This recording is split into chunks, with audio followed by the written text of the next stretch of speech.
Why would the SEC purposefully blind themselves up to $10 billion funds at this point in time? This amendment is the regulatory equivalent of the government walking into the earthquake monitoring station, looking at the sensors, and deciding to unplug any of them on a fault line under $10 billion.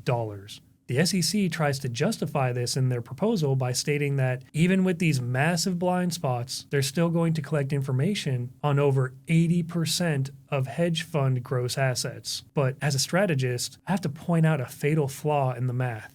Contagion doesn't require 80% of the market to fail. You don't need 80% of a forest to catch fire to burn the ecosystem down. You just need that one $9 billion spark to jump the fire line. Unplugging the sensors also doesn't stop the tectonic plates from shifting. It only guarantees that when the mid-tier credit market fractures, there will be zero federal warning. Do you get that?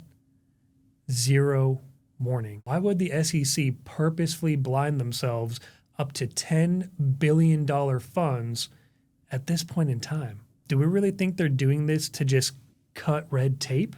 When you reach the end of a currency's life cycle, the foundation of the traditional credit market begins to break down. And the SEC knows this. If they force every fund to continue reporting their exact liquidity crunches and their unrealized losses on Form PF, that data enters the ecosystem, it creates a paper trail of insolvency, and in finance and economics, data creates panic. So by raising the reporting threshold to $10 billion right now, the SEC would be throwing a massive opaque tarp over a large portion of the financial sector that puts your deposits at risk. They aren't fixing the cracks in the foundation. They're just making those cracks legally invisible to the public. If they silence the alarms so that these multi-billion-dollar defaults can happen quietly, so that you can't make educated choices and protect the wealth that you've managed to accumulate, that prevents a bank run.